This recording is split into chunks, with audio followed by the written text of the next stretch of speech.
सनातन secrets में आपका स्वागत है। वाल्मीकि रामायण के युद्धकांड में श्री राम की वानर सेना के वानरों का बल बताया गया है।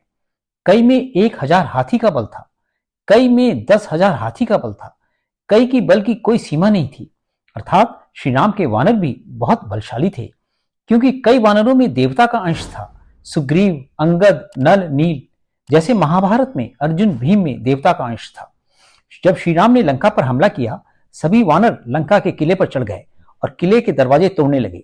शक्तिशाली वानर राक्षसों पर भारी पड़ रहे थे। यहां तक रात होने पर भी युद्ध चलता रहा, जैसे सूर्यास्त के बाद युद्ध में रुक जाता है।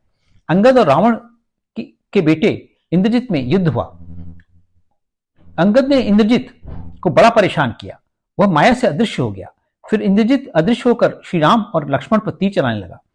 उसने श्री राम और लक्ष्मण को मोह में डालते हुए सर्पाकार बाणों से बांध लिया। बंधने से और बाण लगने से श्री राम और लक्ष्मण पृथ्वी पर गिर गए। तो संप्रचलितो वीरो मर्म भेदन कर्षितो निपेत तुर्महे श्वासौ जगत्याम जगती पति। रावण बहुत दुष्ट था। श्री राम और लक्ष्मण को बेहोश देखकर वह चाल चलता है।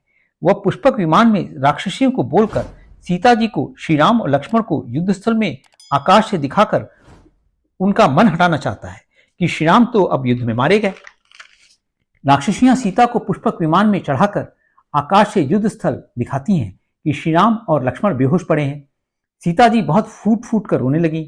एक राक्षसी त्रिजटा सीता जी का बहुत ध्यान रखती थी। उसने बहुत अच्छी बात सीता जी को बताई।